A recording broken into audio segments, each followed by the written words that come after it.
way you want me to do it. Yeah. Namaskar, ma'am. I'm Rotarian Dr. Poonam Madan. I once again welcome you to this talk session, virtual talk session on changing role of women. When we think of social modernization and economic modernization, the big thing that leaps out of is the role of women in our present society. हम हमेशा से कहते हैं कि हमारे समाज में, भारतीय समाज में महिलाओं की स्थिति सदैव एक जैसी नहीं रही है। अगर हम वैदिक युग की बात करें तो महिला को शक्ति स्वरूपा माना जाता था, महिला को देवी का दर्जा दिया जाता है और नारी तू ही नारायणी ऐसे कह के वेदों में उसका व्याख्यान होता है।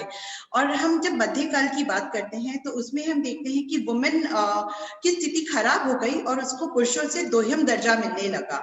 अभी हम वापस देखते हैं कि मॉडर्नाइजेशन की तरफ हम जब जा रहे हैं और हमारी शिक्षा वुमेन एजुकेशन में हम लोग प्रोग्रेस कर रहे हैं तो वापस से बदलाव आ रहा है।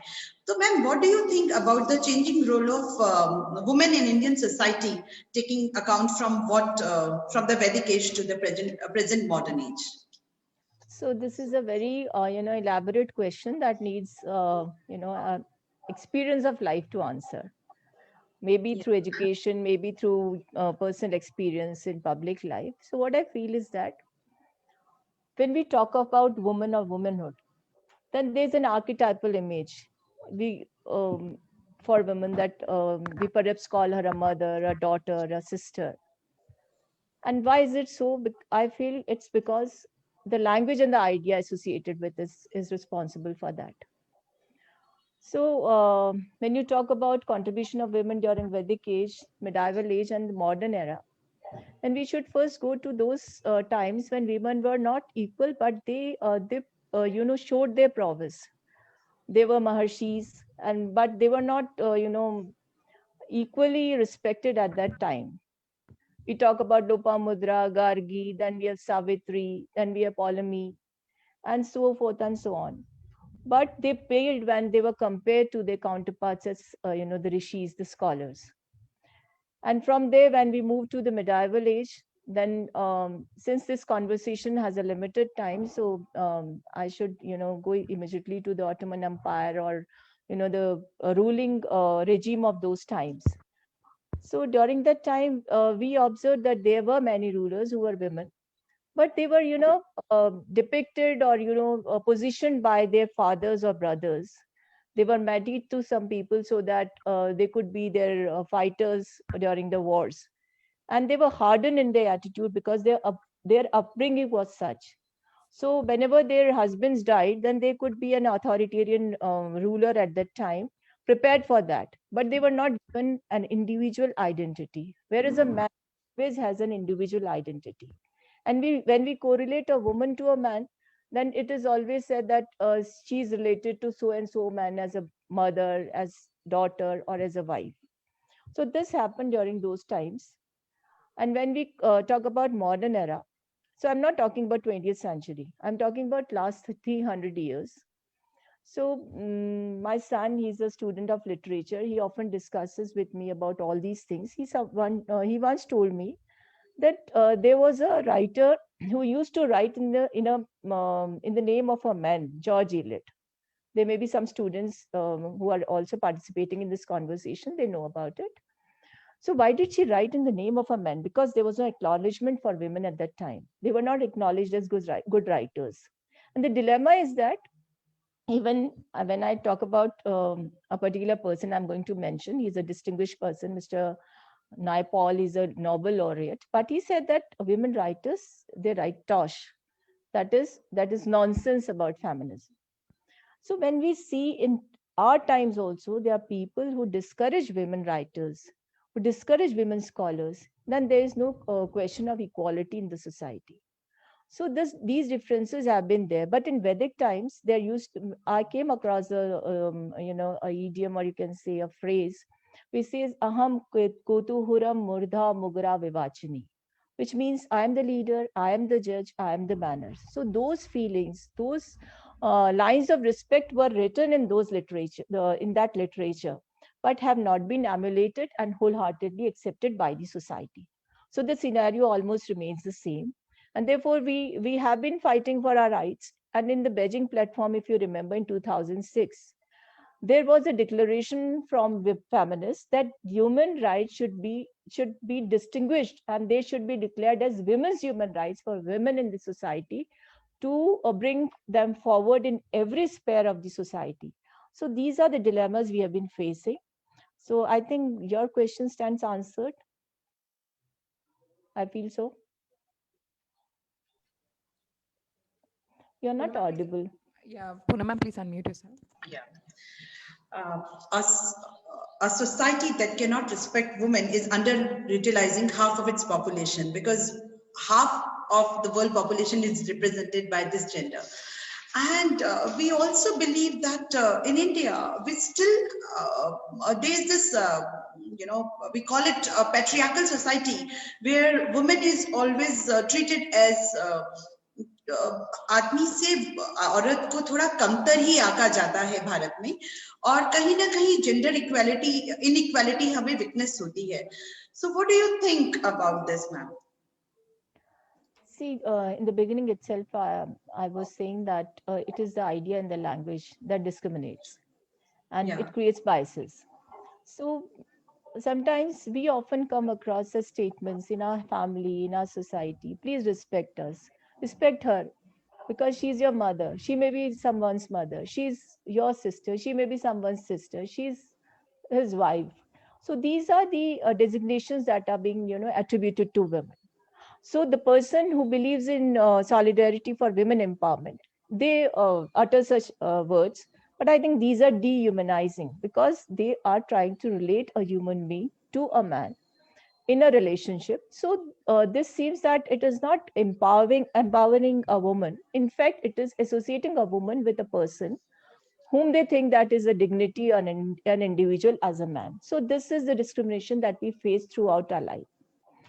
So this discrimination is ongoing, and it is not only in domestic affairs, in public sphere also. You people are in education field. I don't know if there's any discrimination out there you have experienced or not. But when Me Too movement came into public sphere, I haven't come across a single woman who has said that we were not sexually exploited in one way or the other. So this shows that this discrimination has been in the previous times, is in the present times, and it will go on, because we have not been able to change our mindset, our perspective. We haven't been able to understand the thing that a woman as half population, they have the intellect, the wisdom, the quality of a human being, to think, to act, and to when she can procreate, why can't she when she can give birth to a child, she can nurture, she can teach that child, bring him to a position. Why can't she be a dignity in herself? These things are not acknowledged in a patriarchal society, as you have said. And this patriarchy is not only dominant in our society, it is a part and parcel of the entire world. Yeah, absolutely true, ma'am. A woman is actually emotional, affectionate, caring, yet very firm. And it's a very important source of inspiration for men as well. So we cannot underestimate the power of women. And we always say men and women are just two sides of one coin. They are yin and yang, and there are two energies that has to go hand in hand. So absolutely true, ma'am. Ma'am हम लोग फिर भी बोलते हैं थोड़ा सा कि economically gender gap तो है. We don't say that we don't get equal rights, rather we get more rights these days, but still economic participation of women is just 25% in the labor market, and their estimated income is just 20% of the male income. So what's your take on that? These are all gender biases we have been facing. And during COVID times also, it was acknowledged that the layoffs were more in this sector, or for this gender. So why this happened is because we were all confined to our households, and the people who ventured out were only maids after lockdown was lifted.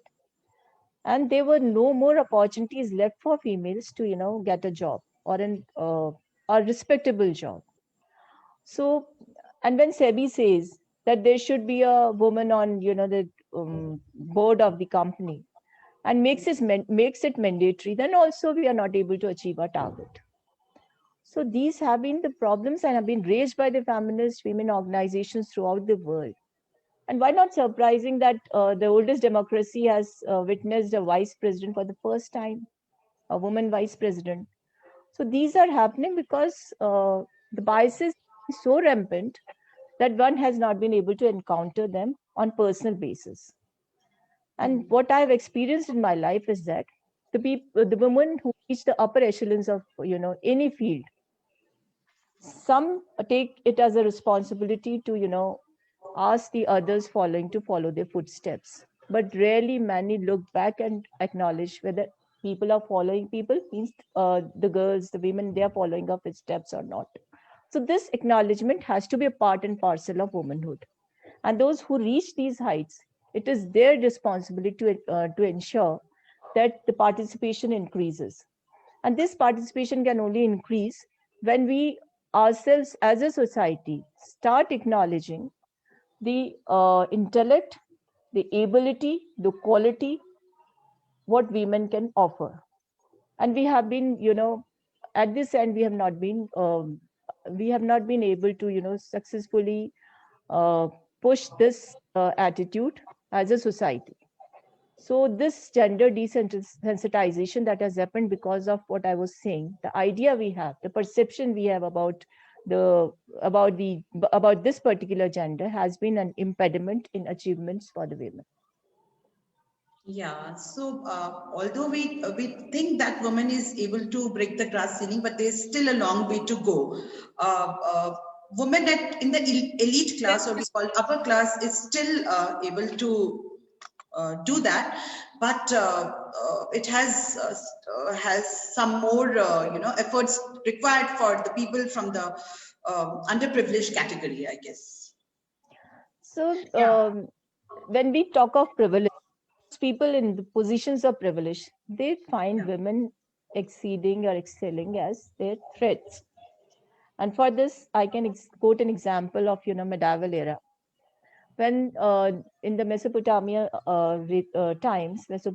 times, there was a scholar, I think, if in Hudana, I think, if I can pronounce it rightly.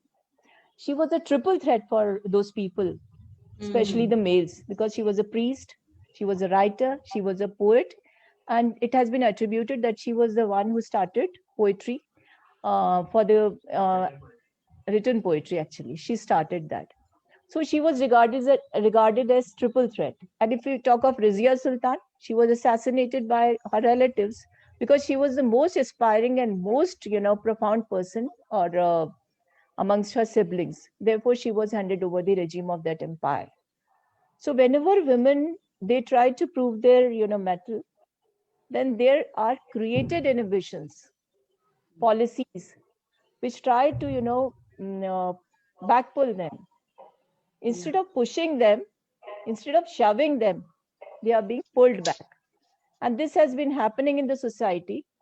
And misogyny, it is not that it is on the part of males, it is gender neutral in our society. When we see that, suppose there is a bahu in a family and she wants to do something, then the ultimate objection comes from whom everyone knows, the mother in law, the sister in law. It is not husband or father in law who says that no, she cannot go out. Entire apprehension, entire objection that comes from the same gender. So these are also to be acknowledged.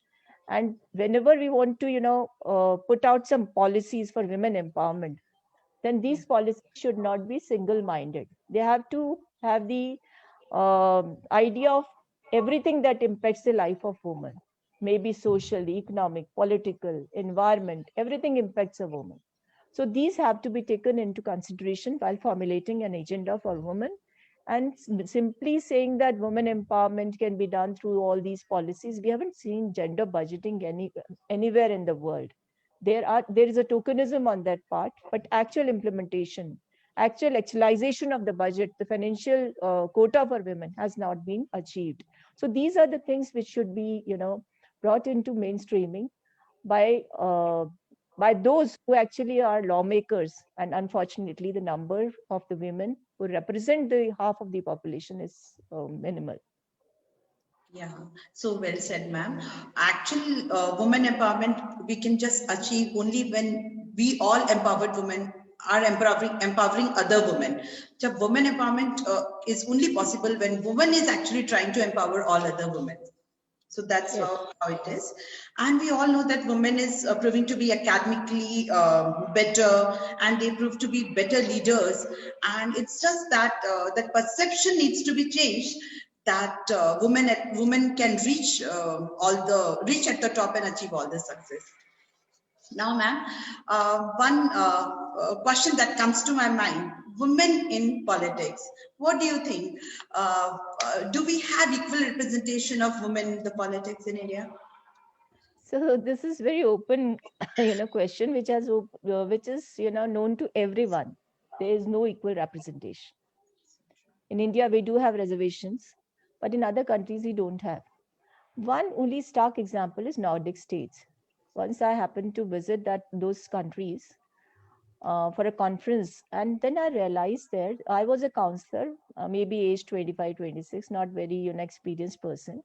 So when I happened to visit I happened to visit Sweden and Denmark together. So there was a conference about women representation in India and all developing countries. But there was a workshop which explained how they achieved that target without reservation, without quota system, and that was very inspiring. They created an environment. They gave incentives. They encouraged the political parties to give women reimbursement for their time which they provide to a political party. And with all such incentives, without inducting a quota into a system, they were able to achieve 50% participation of women in politics in those countries.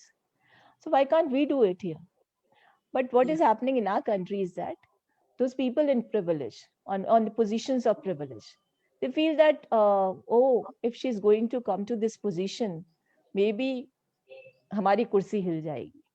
Because what you said in the beginning, we have altruism, we have compassion, we are thoughtful, and we always try and think about society as a whole for the welfare of the society. So when we are making policies as a government, and these policies are going to have an impact and effect on both the genders, but who is there to represent us? Who is going to say that old age pension has to be increased to such and such margin? Who is going to say that sanitary pads have to be provided to each and every girl in this country?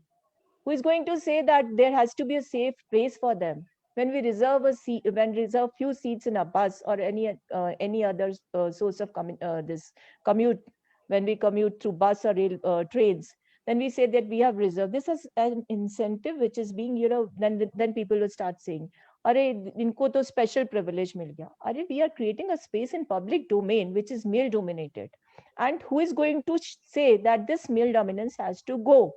Who is going to say? Without political participation, without political emancipation, rather, not participation, emancipation. Emancipation means you are not a token representative of a political party. You have a say in their policy making, as well as when you reach some assembly, parliament, or some other platform, you have a say. You are provided a space to express yourself as a representative of our population of the country. But this is not happening, and I'm very surprised because I also represent a political party as a spokesperson. I've been encountering other female spokespersons of other political parties, very prominent one, but I feel so disheartened when on women issues they speak party lines, despite of the fact that a person has been raped, she has been molested, she has been killed, and then also we have been reaping those party lines and harping on those issues which are not very important.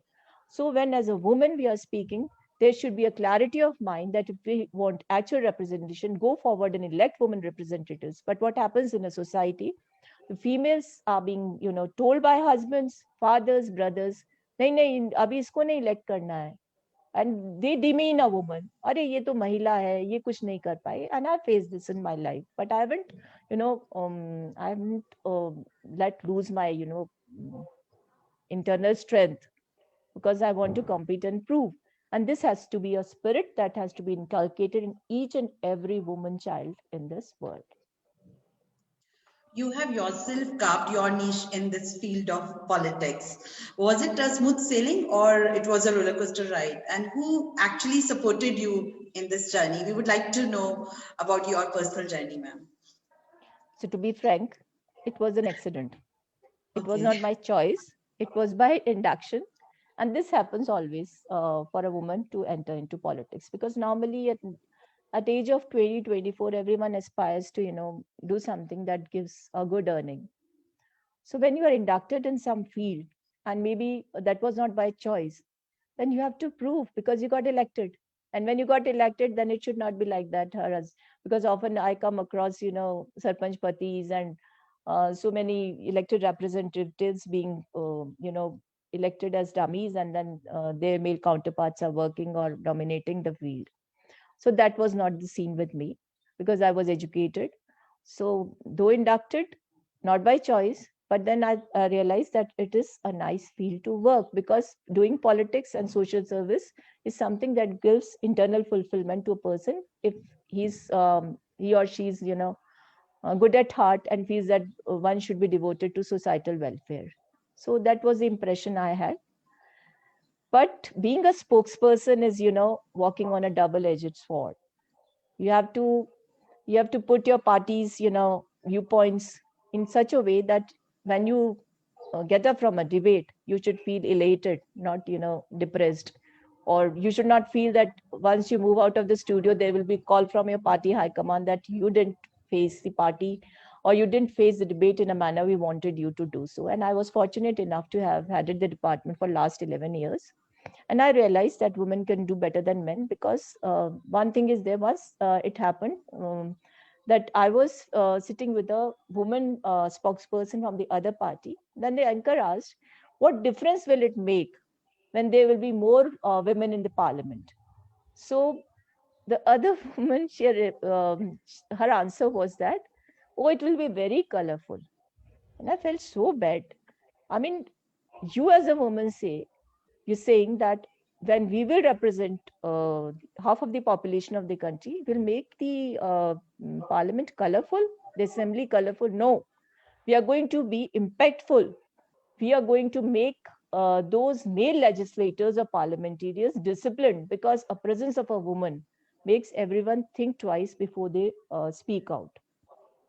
And then I said, no, the parliament will be more disciplined, more sensitive, more considerate about the views of the half of the population's representative. And I think more welfare policies. In the COVID times, what we realized was that there was a lack of social welfare network, and people are falling out of, that gap. And there were so many women laborers who were walking, trudging, and many died on the way. Had been there women politicians who could have, realized those things and emphatically put those things in the parliament, then we wouldn't have faced such tragedies. So when during Nirbhaya times, there were women who used to say in the opposition, when I was also spokesperson, there were women who used to say, this UPA government is useless. There's no girl who is secured in this country. I could see a U-turn in their attitude when there was this case of Uttar Pradesh, when a raped girl was, you know, burnt in the mid of the night by the police.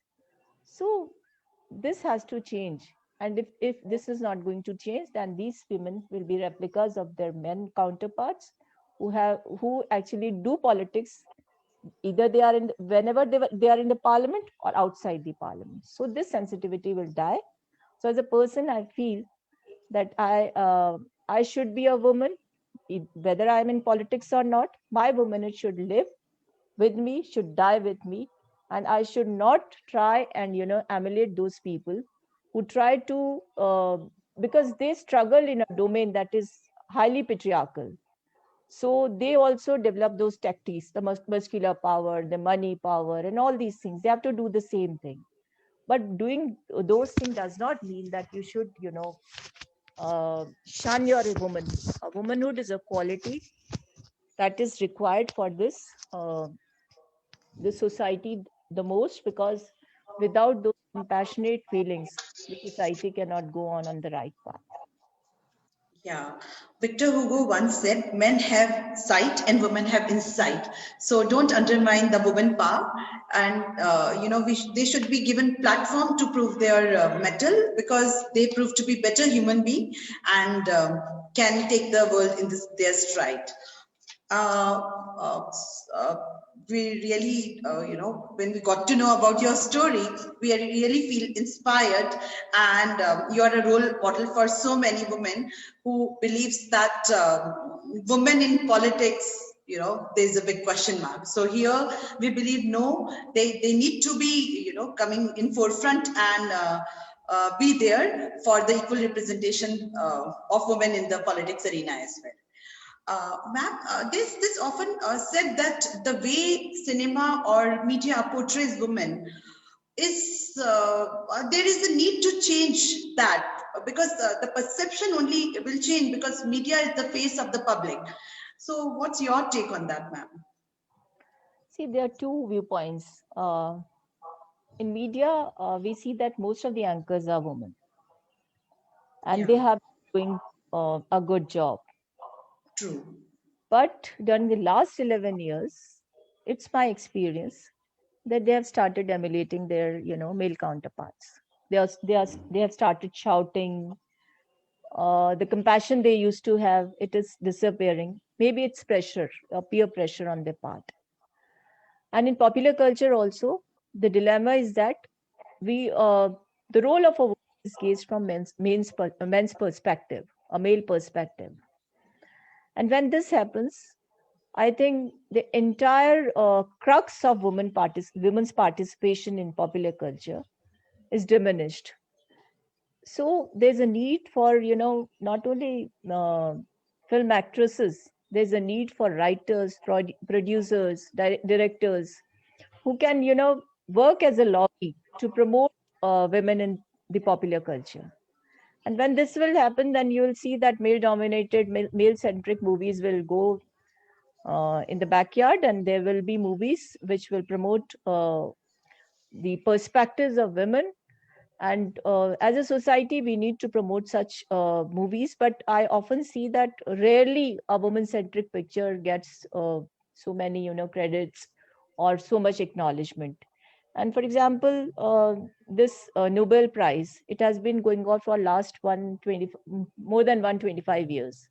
Out of 117 Nobel laureates, only 16 are women, and in literature, not altogether. I'm summing up. So this is less than 10%. So what do you make out of it? Aren't we intellectual? Don't we have wisdom? Can't we think about the nature, society, and whatever comes across during our lifetime? So this is the perception. This is the bias that does not lead a woman to, come forward, prove herself. And this bias is to go. And how that will go is by equal participation, ensured at every step, and that has to be done. And for that, we should not rest assured that, okay, I have achieved this, so there's no need to worry about others. This sentiment has to go, and as a mission we should work together to achieve what we really deserve. And we Absolutely have true. to, one more there. Who are the gatekeepers? Who are the critics? Mainly males. When we say that there's a glass ceiling, that narrative is created by us. Where is that glass ceiling? And who has to break that glass ceiling? These male gatekeepers, they have created this, narrative in order to push us back, because they know. When I was appointed as spokesperson, I should not say it publicly, but there was a perception in my party that out of 4, there has to be a woman for women issues. But within a month or two, they realized that the rest of the 3 are good for nothing, because we have been, we work we work hard, we try to achieve, we have to prove twice. We have the double burden, the dual, burden we share. And then this is happening with everyone. As a professor, you must be facing the same dilemma. So don't be afraid of all these things. We have to work, we have to prove, and when we'll prove, society will acknowledge, realize, and our potential will be, it will be rewarded. Yeah, in order to make optimum utilization of women power, we must liberate women from many social taboos. And for this, you have rightly said that we shall have to foster a social emancipating spirit in our everyday life. That's what you have put it forward to. Now, ma'am, we have students and faculties who have joined in as audience. They would like to ask some questions. So with your permission, can I take that? Sure. First of all, I would like to ask Princey to ask a question. Princey, please.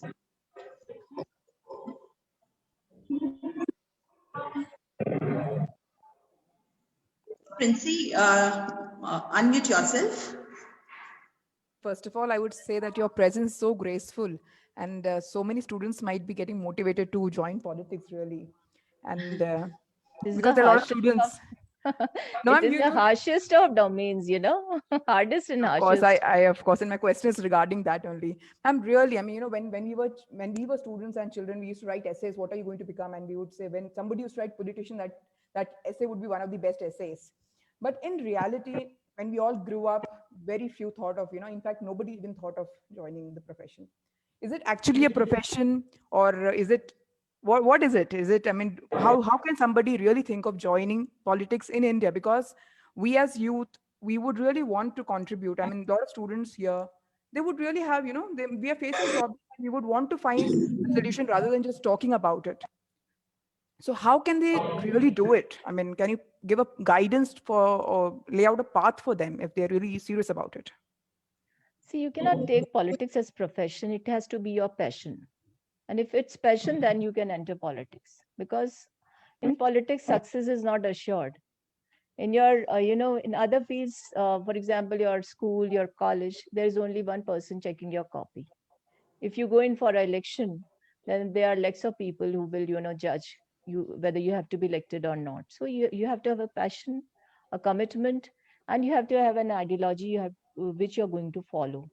So politics is not so attractive because to achieve heights in politics, if you have a chance, if you have a somebody who is going to promote you, and assurance is given, then it seems good. But when you struggle on your own, when you try and prove, it takes time. But I will not discourage you. If you have passion, then surely you should enter politics, because when educated people enter politics, there isn't hope that change will come soon. And then what is the path? I mean, how should they begin? I mean, what should be the first step? I mean, do you need to join a party, or how it is? I mean, for students who really want to take up politics. When you are in your college life, you do have elections.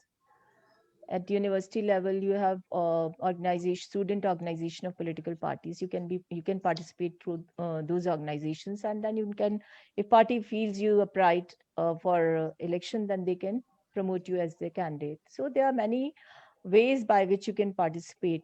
Now, if your mission is to be an elected representative, then you have to work very hard, and you have to have some affiliation with political party leaders who can guide you, and then only it can happen. But if you are passionate enough, then you should surely join a political party. You should become its member, and then work for them in organization, and later on, when time comes, you can be promoted for election also.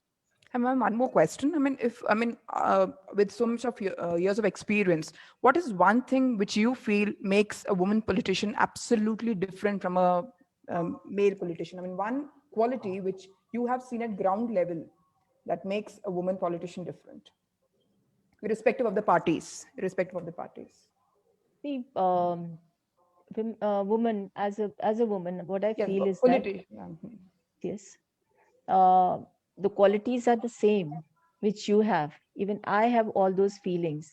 They are innate. You cannot change them because you're a politician. But the only difference is that you work amongst men. So when you work among them, you realize that you have to, develop some qualities so that you can compete with them. But those qualities are not such that you lose your altruism, your compassion, your feelings for others.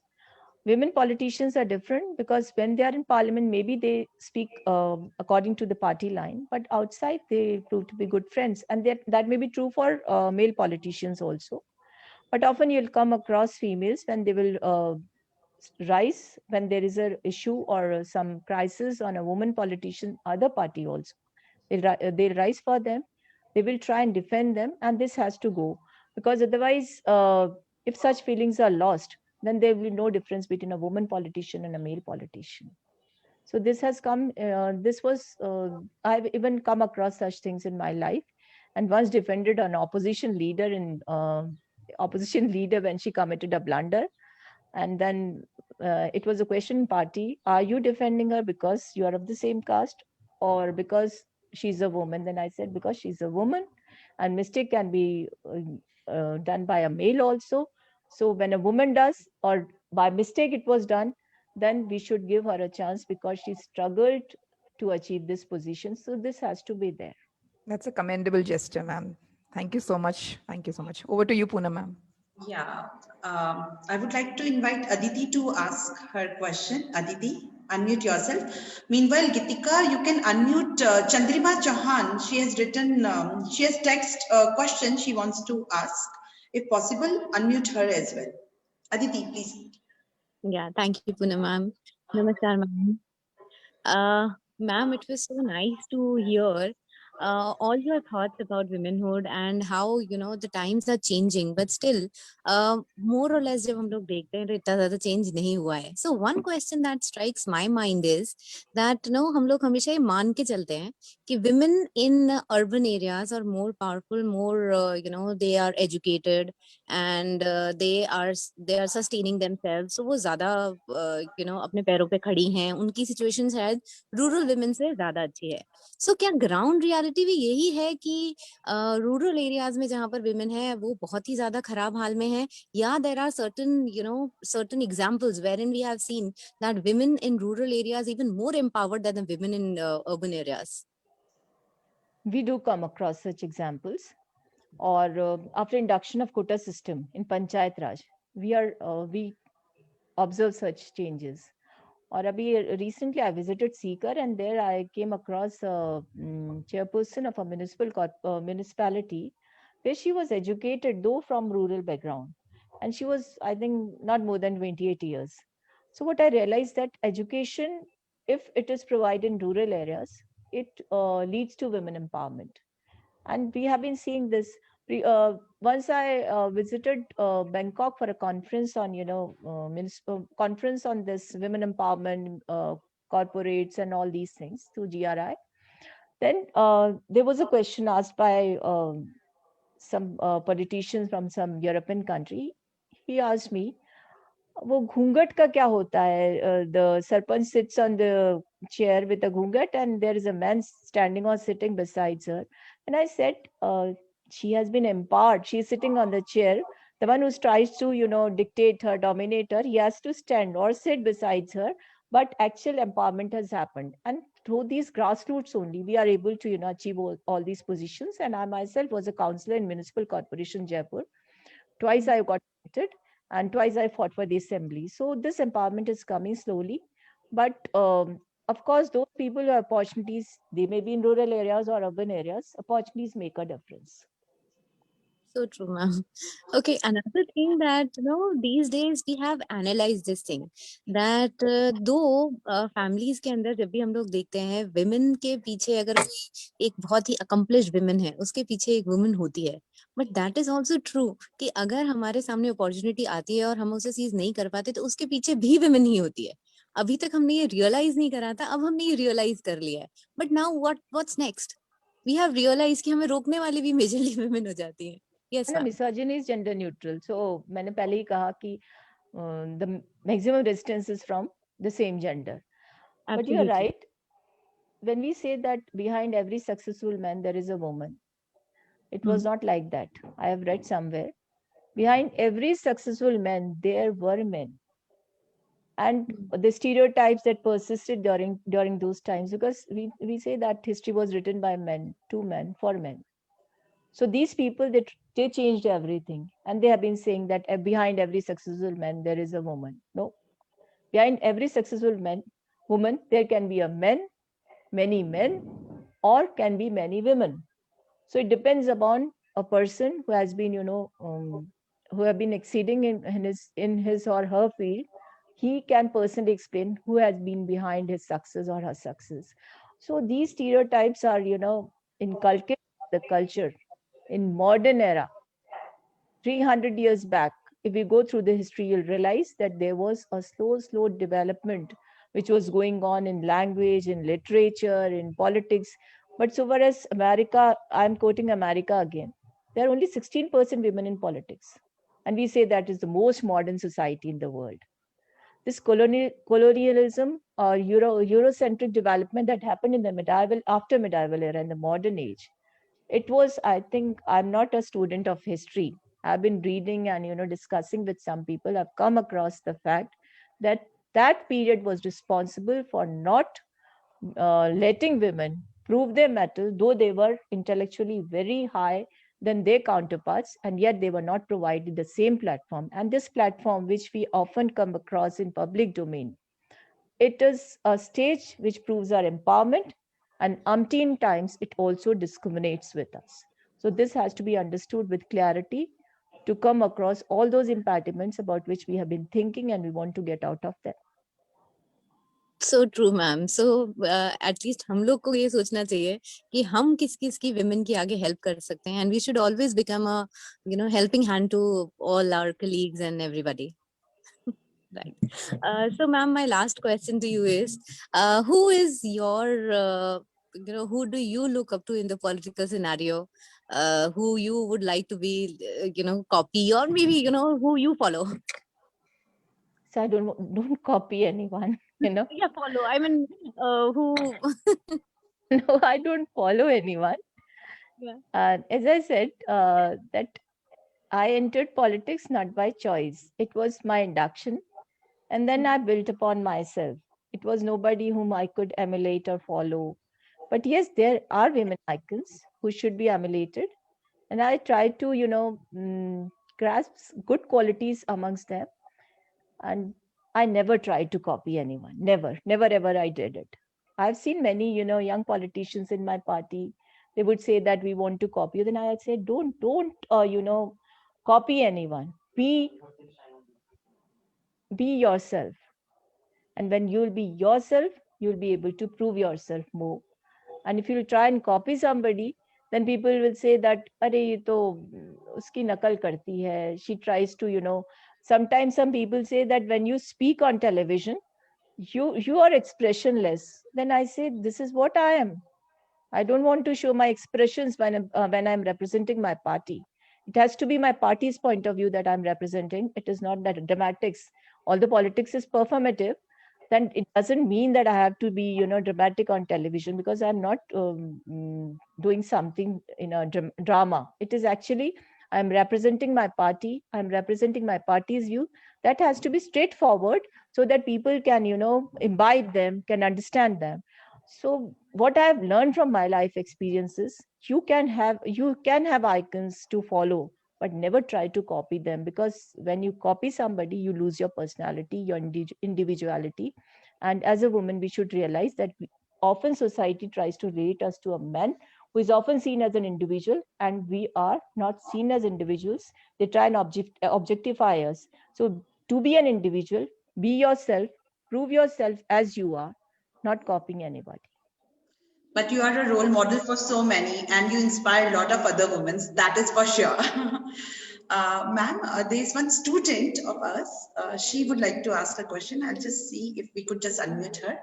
Chandrima Chauhan, could you unmute yourself? Please put your question. Yeah. Good afternoon, ma'am. I was curious. I had this question. What are your views regarding tokenism in politics? And have you ever experienced it? Fortunately not, but yes, often it happens. When there was a debate in parliament, when UPA government was there and there was a debate in parliament about women representation in Lok Sabha, then some political parties, they tried to, they were afraid and they had apprehension that if there will be a political participation or quota fixed for women in parliament, then those males will lose their seats. So what they did is they produced a trick into that resolution by saying that there should be a quota within quota according to caste. So then what will happen will be that aspiring women, the eligible women will be left behind, able women will be left behind, and only tokenism will take place. So there is tokenism sometimes, and there is actual representation most times. But yes, I should not deny, sometimes political parties put women in the forefront as tokens, and they are represented through constituencies which are hard to win. And I have been raising this voice often, that why don't you place women on constituencies which can be won easily, which have favorable constituents according to the party ideology. But this often doesn't happen. So this is also good for us. We can prove, if we can win from a constituency which is, regarded as a D grade constituency for a particular party. So this tokenism will one day prove to be a part of empowerment process that is going on for women. Yeah, there's another question from a student, Neha. Gitika, would you allow her to unmute herself? Yes, ma'am. Can I know her name? Neha, Nayah.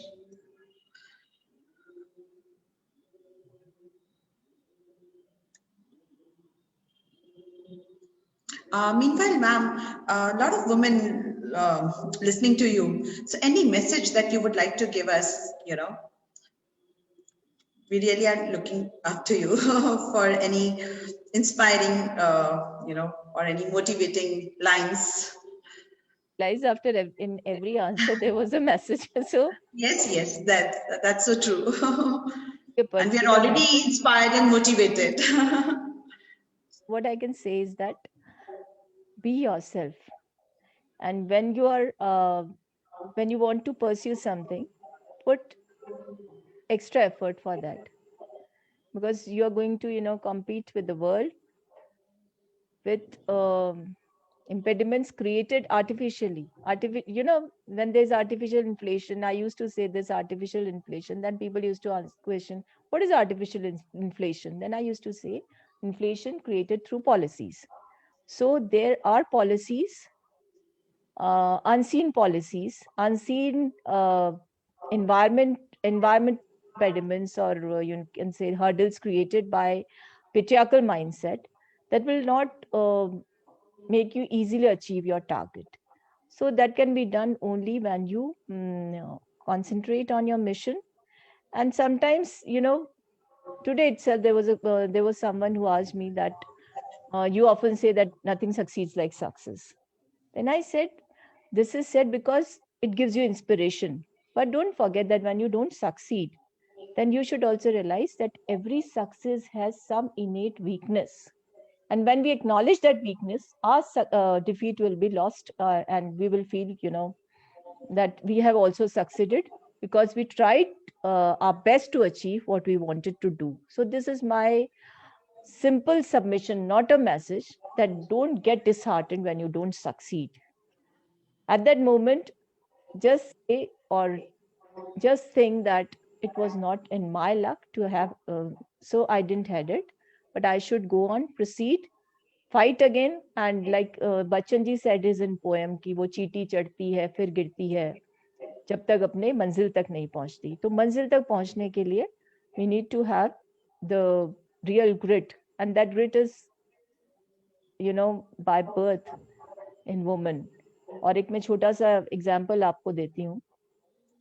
मैं एक बार किसी गांव में गई, तो वहां मुझसे बहुत सी औरतें बैठी थी, and there was a question from some NGO कि महिलाएं पुरुषों से मजबूत होती हैं इच्छा शक्ति में, आप कैसे कह सकती हो?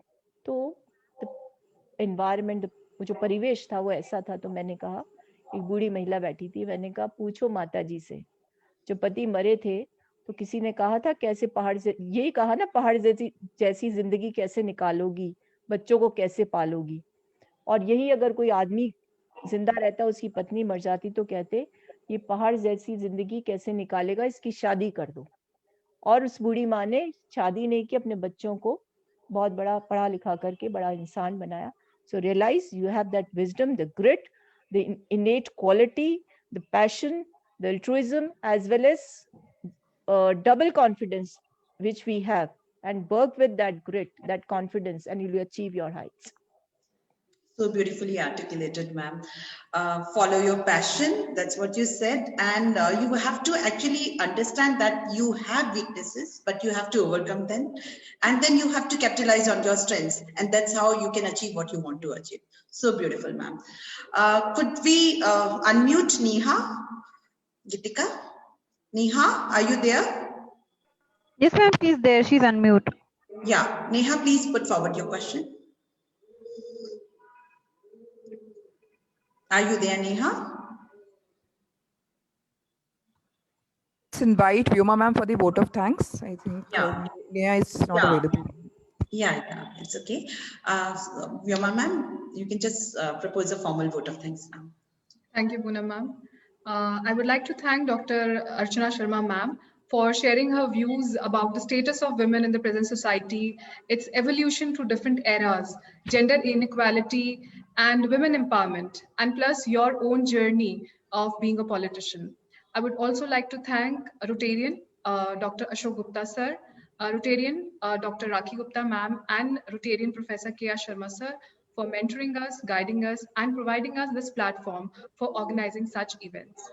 I would also like to place on record my gratitude to President Dr. Smita Purohit ma'am and Secretary Dr. Princey Thomas ma'am, and all the fellow Rotarians and the students for joining us for today's event.